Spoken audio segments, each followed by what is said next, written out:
Morning. നമുക്ക് ഇന്നൊരു വൻപയർ കറി ഉണ്ടാക്കിയാലോ. വൻപയർ ഉപയോഗിച്ച് നമ്മൾ വളരെ ലിമിറ്റഡ് ആയിട്ടുള്ള ഒഴിച്ചുകറികളെ ഉണ്ടാക്കാറുള്ളൂ അല്ലേ. ഇന്നത്തെ വൻപയർ കറി എന്ന് പറയുന്നത് വൻപയറൊക്കെ വറുത്തിട്ട് നമ്മൾ മുരിങ്ങയ്ക്കും ഉരുളക്കിഴങ്ങും അതുപോലെ തന്നെ നമ്മുടെ വൻപയറും ചേർത്താണ് ഈ ഒരു കറി തയ്യാറാക്കുന്നത്. അപ്പോൾ നമുക്ക് എങ്ങനെയാണ് നമ്മുടെ മുരിങ്ങയ്ക്കും വൻപയറൊക്കെ ചേർത്തിട്ടുള്ള കറി തയ്യാറാക്കുന്നത് നോക്കാം.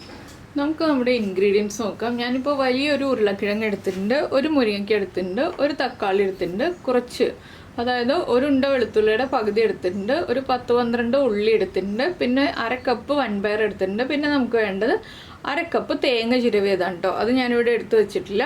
അപ്പോൾ നമ്മളിതിൽ സവോളയൊന്നും യൂസ് ചെയ്യുന്നില്ല, ഉള്ളിയാണ് യൂസ് ചെയ്യുന്നത്. ആദ്യം നമുക്ക് ഈ വൻപയർ ഒന്ന് വറുത്തെടുക്കാം, അതിനുശേഷം ബാക്കിയുള്ള കാര്യങ്ങളൊക്കെ ചെയ്യാം. വൻപയർ കഴുകിയിട്ടില്ല, കഴുകുന്നതിന് മുൻപേ ആണ് നമ്മളൊന്ന് വറുത്തെടുക്കുന്നത്. നന്നായിട്ട് വറുത്തതിന് ശേഷമാണ് നമ്മൾ കഴുകിയെടുക്കാൻ പോകുന്നത്. നമ്മുടെ കുക്കറിലേക്ക് നമുക്ക് നമ്മൾ എടുത്ത് വെച്ചിരിക്കുന്ന പയർ ചേർക്കാം. പയർ ചേർത്തിട്ട് ഒരു 2 മിനിറ്റ് ഹൈ ഫ്ലെയിമിൽ വെച്ചിട്ട് ഒന്ന് വറുത്തെടുക്കാം. നമ്മൾ കറി ഉണ്ടാക്കുന്ന കുക്കറിൽ തന്നെ വറുത്തെടുക്കുകയാണ് എളുപ്പം. പയറൊന്ന് ഇളക്കിക്കൊണ്ടിരിക്കുക കേട്ടോ ഒരു 2 മിനിറ്റ്. അതിനുശേഷം നന്നായിട്ട് കഴുകി എടുത്തിട്ട് ഉപ്പ് ചേർക്കാതെ വേവിച്ചെടുക്കാം. ഉപ്പ് ചേർത്തിട്ട് വേവിക്കുമ്പോൾ പയർ കുക്കായി വരാൻ സമയമെടുക്കും. ഉപ്പ് ചേർക്കാതെ വേവിക്കുമ്പോൾ വേഗം കുക്കായി കിട്ടും. ഞാനിതൊരു 5 വിസിൽ വരുന്നത് വരെയാണ് കുക്ക് ചെയ്തെടുക്കാൻ പോകുന്നത്. അപ്പോൾ വറുത്തിട്ട് കഴുകി 5 വിസിൽ വരുന്നത് വരെ വേവിച്ചെടുക്കാം. ഇതിലേക്ക് വേറെ ഒന്നും ചേർക്കുന്നില്ല, പയർ മാത്രം വേവിച്ചെടുക്കാൻ പോവുകയാണ് വെള്ളം ചേർത്തിട്ട്. അപ്പോൾ നമ്മൾ വേറെ പാൻ വെച്ചിട്ടുണ്ട്, ഇതിലേക്ക് കുറച്ച് വെളിച്ചെണ്ണ ഒഴിക്കുക.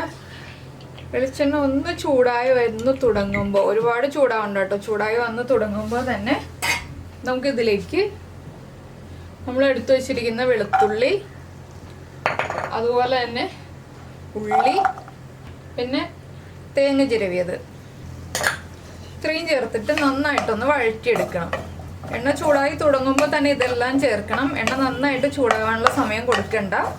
ഇതാണ് നമ്മുടെ കറിയുടെ മസാല വരുന്നത്.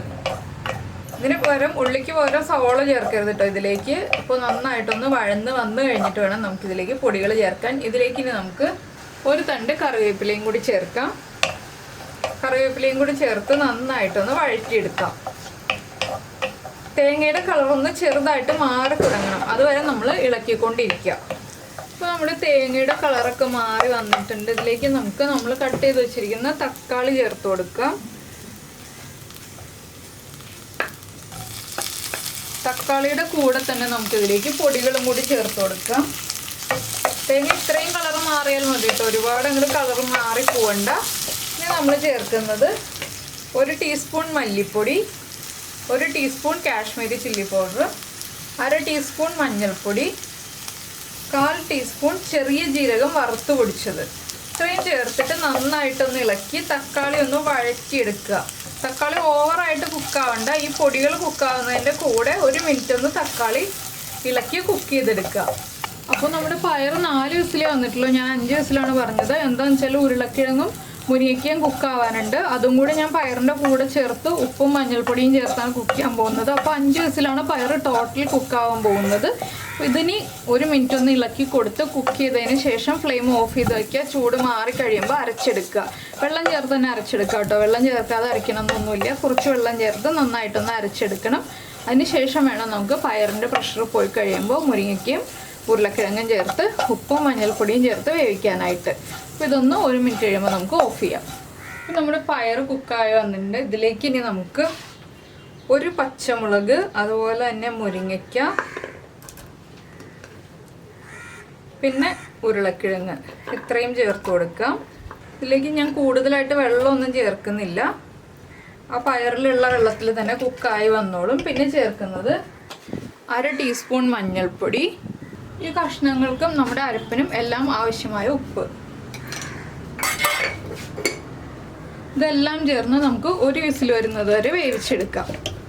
അപ്പോൾ നമ്മൾ മസാല വഴറ്റിയെടുത്ത അതേ പാൻ തന്നെ വെച്ചിട്ടുണ്ട്. അതിലേക്ക് ഞാൻ വേവിച്ച് വെച്ചിരിക്കുന്ന ഉരുളക്കിഴങ്ങ്, മുരിങ്ങയ്ക്ക, പയർ എല്ലാം ചേർത്ത് ഇട്ട് കൊടുക്കുകയാണ്. ഇതിലേക്ക് നമുക്ക് നമ്മൾ അരച്ചു വെച്ചിരിക്കുന്ന അരപ്പും കൂടി ചേർത്ത് കൊടുക്കാം. ഒരുപാട് വെള്ളത്തോടു കൂടി അരയ്ക്കണ്ട.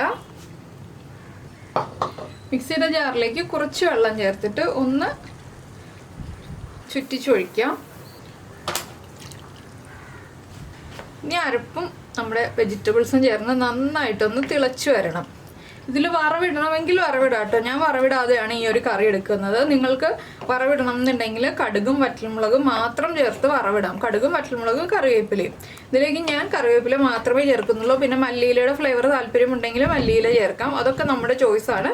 പിന്നെ ഉള്ളിയൊന്നും ചേർത്ത് വറവിടേണ്ട ആവശ്യമില്ല. ഉള്ളി നമ്മൾ ആവശ്യത്തിന് ചേർത്തിട്ടുണ്ടല്ലോ, അത് മതി. ഇതൊന്ന് നന്നായിട്ട് തിളച്ച് വരണം, അത്രയേ ഉള്ളൂ. നമ്മുടെ കറി വേഗം റെഡിയാവും. അപ്പോൾ ഈ ഒരു റെസിപ്പി ഇഷ്ടമായി എന്നുണ്ടെങ്കിൽ ഒന്ന് ലൈക്ക് ചെയ്യാനും അതുപോലെ തന്നെ കമൻറ്റ് ചെയ്യാനും മറന്നു പോരുത്. നിങ്ങളിങ്ങനെ കറി ഉണ്ടാക്കി നോക്കിയിട്ടില്ലെങ്കിൽ ഉറപ്പായിട്ടും ട്രൈ ചെയ്ത് നോക്കിക്കോളൂ കേട്ടോ. ചോറിൻ്റെ കൂടെ വളരെ നല്ല കോമ്പിനേഷനാണ്. ഒരു ഉരുളക്കിഴങ്ങും ഒരു മുരിങ്ങയ്ക്കയും പോലെ കുറച്ച് പയറും, വളരെ കുറച്ച് ഇൻഗ്രീഡിയൻസ് മതി. ഉപ്പ് ചെക്ക് ചെയ്യുക, ഉപ്പ് കുറവാണെങ്കിൽ ഉപ്പ് ആഡ് ചെയ്ത് കൊടുക്കുക. പിന്നെ ഈ ഒരു സ്റ്റേജിലാണെങ്കിലും എരിവ് കുറവാണെങ്കിൽ കുറച്ച് മുളക് പൊടി ഒന്ന് പാനിൽ ചൂടാക്കിയിട്ട് ഇതിലേക്ക് ചേർത്ത് കൊടുക്കുക കേട്ടോ. എരിവ് കുറവാണെങ്കിൽ മാത്രം. നമ്മളിപ്പോൾ പച്ചമുളകും ചേർത്തിട്ടുണ്ട്, മുളക് പൊടിയും ചേർത്തിട്ടുണ്ട്, അതുകൊണ്ട് തന്നെ ആവശ്യത്തിന് എരിവ് ഉണ്ടാവും. അപ്പോൾ ഞാൻ എരിവ് കുറവാണെങ്കിലുള്ള കാര്യം പറഞ്ഞു എന്നേ ഉള്ളൂ. ഉപ്പ് കുറവാണെങ്കിൽ ഉപ്പ് ആഡ് ചെയ്ത് കൊടുക്കുക. പിന്നെ ഒരുപാട് തേങ്ങയൊന്നും വേണ്ട, 2-3 ടേബിൾ സ്പൂൺ തേങ്ങ ചേർത്താൽ മതി. തേങ്ങ ചേർക്കുന്നതനുസരിച്ച് നമ്മുടെ കറിയുടെ തിക്നെസ് കൂടി വരും. പയറൊക്കെ നന്നായിട്ട് വെന്ത് ഉടഞ്ഞു വരുന്നുണ്ട്, വല്ലാതെ കുഴഞ്ഞു പോയിട്ടില്ല. ഇത്രയൊക്കെ ഉള്ളൂ നമ്മുടെ റെസിപ്പിയുടെ പരിപാടി. ഇനി ഒന്ന് തിളച്ചു വരട്ടെ. നമ്മുടെ കറി തിളച്ചുകൊണ്ടിരിക്കുന്നുണ്ട്. ഇതിലേക്ക് ഞാൻ കുറച്ച് കറിവേപ്പില ചേർക്കുന്നുണ്ട്. ഇത്രയേ ഉള്ളൂ. അപ്പോൾ എന്തായാലും നമുക്ക് ഫ്ലെയിം ഓഫ് ചെയ്യാം. ഇനി നമുക്ക് ചോറിൻ്റെ കൂടെ ചേർത്ത് സെർവ് ചെയ്യാം. നല്ല ചൂടുള്ള ചോറിൻ്റെ കൂടെ ഈ കറി ഒന്ന് ചൂട് മാറി വരുമ്പോൾ സെർവ് ചെയ്യാം. ഇത്രയേ ഉള്ളൂ. അപ്പോൾ എല്ലാവരും ട്രൈ ചെയ്ത് നോക്കിയിട്ട് ഫീഡ്ബാക്ക് ഒക്കെ അറിയിക്കുക. നമുക്ക് നമ്മുടെ അടുത്ത റെസിപ്പിയുമായിട്ട് അടുത്ത ദിവസം വീണ്ടും കാണാം.